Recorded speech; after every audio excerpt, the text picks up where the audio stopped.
Hello, my name is Johnny. Welcome to another Marvel Character Talk. Today we're going to look at some high-grade Silver Age Spider-Man. Spider-Man from the mid-60s to late 60s by Stan Lee and artist John Romita.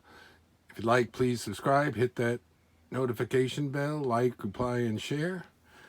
Let's take a look here and look at the individual covers in a second. Very cool. This is only a few issues after Steve Ditko left. There's John Jameson. This is the one that's in between the Rhino. And this one I think is notable because it's got a page for introducing fully what Mary Jane Watson looks like. I think that's the one that says, "Face it, Tiger, you just hit the jackpot." This isn't as nice as some of the other ones, but it's more notable. So it might be worth sending in to CGC on some of these. A nice cover.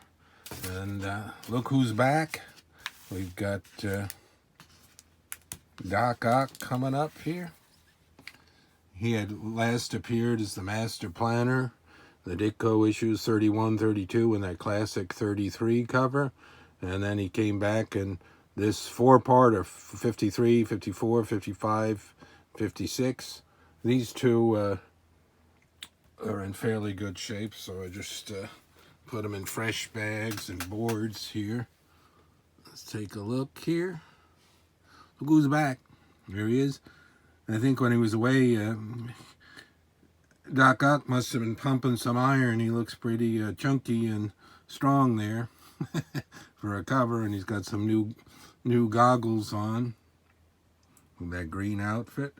And interesting, if you've read the other one with the Master Planner, he had those goons that were working with him, and they all had sort of like purple outfits, including masks. Then he brings them back in this for working with him.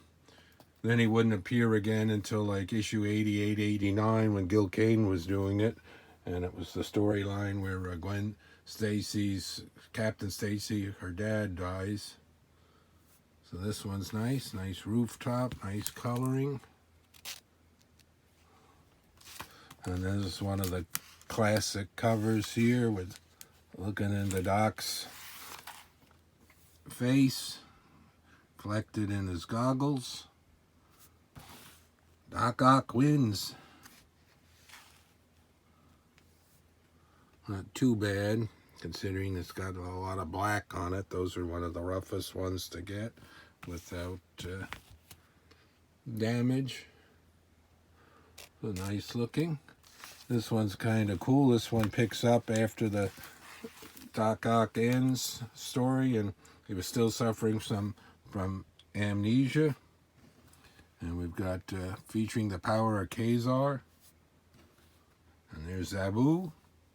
May like this yarn or loathe it, but we promise you'll never forget it. Very nice.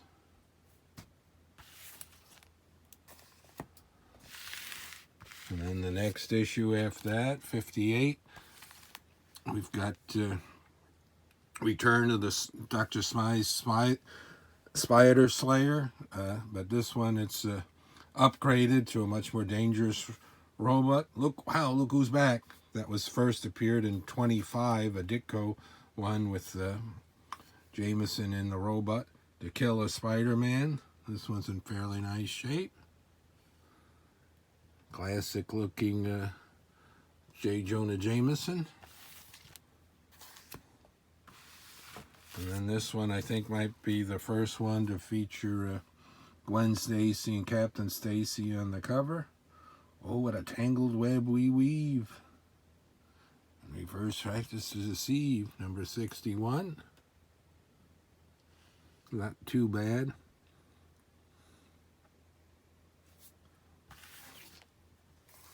So I always like the earliest ones best with Ditko, but these John Romita ones are cool. And then later on, he's collecting them in the 80s, and then his son came into an artist in his own right. It did some Spider-Man and then famously the X-Men and stuff and a lot of other things.